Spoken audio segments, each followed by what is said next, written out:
comedy giant Norm Macdonald, known for his dry wit and compassion, dies at 61. The owner of Yuk Yuk's, where Norm Macdonald got his start, says the late comedian had three qualities that made him successful at his craft. He was smart, honest, and cutting. Three great things you want to see in a comedian, Mark Breslin, CEO and founder of the Yuk Yuk stand-up comedy club, said Tuesday, recalling the career of Canadian Norm Macdonald, a funnyman who died after 9 years with cancer. He was 61. His family said Norm died peacefully in hospital at Pasadena, Calif, from acute leukemia on Tuesday, an illness he was very private about. He was a friend too.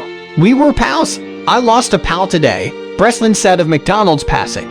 The former Saturday Night Live cast member, actor, and voiceover personality, who was known for his deadpan style where he often milked a joke, even when no one else was laughing, was born in Quebec City. His niece, Andrea Macdonald, a team editor on the Star's production desk, remembers the man she fondly called Uncle Norm, once when she was a youngster, around 4 or 5 years old. Visiting him in Toronto in the 1980s, he would stay here overnight while traveling from London on to the family farm in Ottawa. He took her to see the movie The Never-Ending Story. One scene frightened her, and she had to run out of the theater.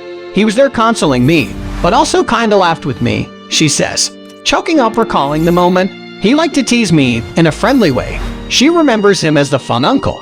"He was a big part of my life growing up. He was around a lot," his niece says. Norm grew up with his older brother Neil, a veteran CBC television journalist, and his youngest brother Leslie. The brothers first lived at the Camp Valcartier Canadian Forces Army Base in Quebec City, where their father was a principal and mother a teacher. They spent about 17 years there. According to family lore, Norm and his brothers would crack each other up imitating the locals in the area. That's where he got his chops for imitating people, his niece says. The family had a farm in the Ottawa Valley area, and Norm would sometimes get a stern look from his father whenever Norm imitated visitors to the property. Grandpa apparently didn't appreciate that, Macdonald's niece says, chuckling, as his success as an entertainer later blossomed.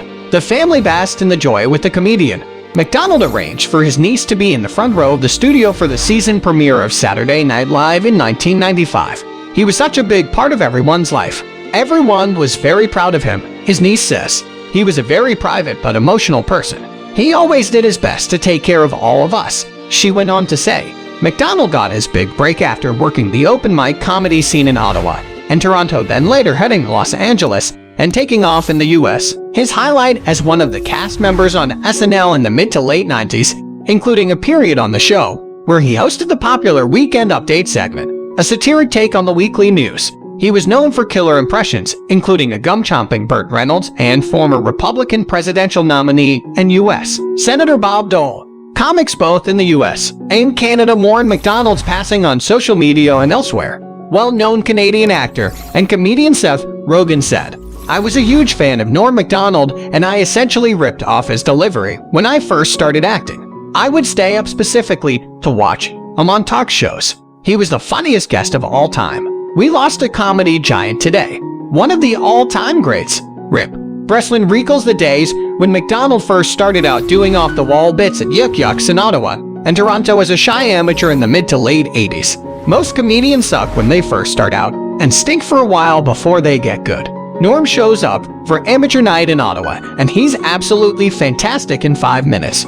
My manager there told me Norm thought he bombed. The manager ran after him and told him, 'You gotta come back.' He came back the next night and killed again," Breslin recalls. In fact, Macdonald was so good, he was pulled off the amateur roster in Ottawa in 3 weeks, which Breslin believes is a record for his club.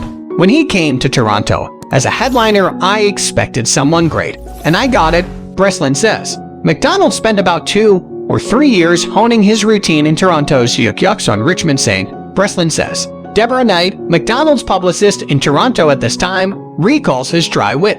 He said, "Oh, I have to perform for you as well. He was so funny. It was a deadpan way of thinking of a publicist," she recalls.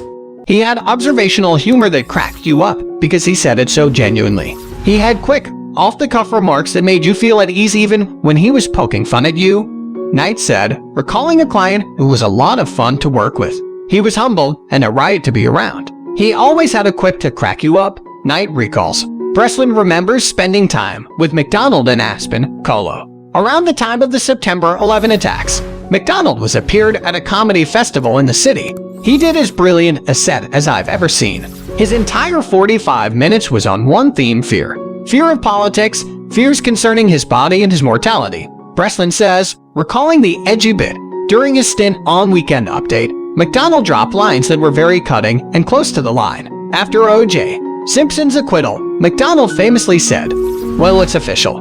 Murder is legal in the state of California." A short time later, he lost his Weekend Update gig and was let go from SNL entirely. Some blame NBC executive Don Ohlmeyer, who was friendly with O.J. Simpson, for Macdonald's fate on the show. "What you want from a comic is honesty because you can't get that from anyone else," Breslin says of the controversy. Perhaps it's a mark of irony that one of Macdonald's most famous stand-up routines was about his uncle's cancer treatment, and a sign of his acerbic wit that he shredded the cliché of cancer is a battle, or the notion of losing to the disease. Todd Van Allen, a stand-up comic and voice actor in Ottawa, was around for Macdonald's early open mic days. Then, as always, Macdonald's material was dry, witty, well thought out, and often silly, Van Allen says. His delivery, his word choice, it was always succinct and in his own style. We're never going to hear anyone like that again, which makes his passing that much sadder.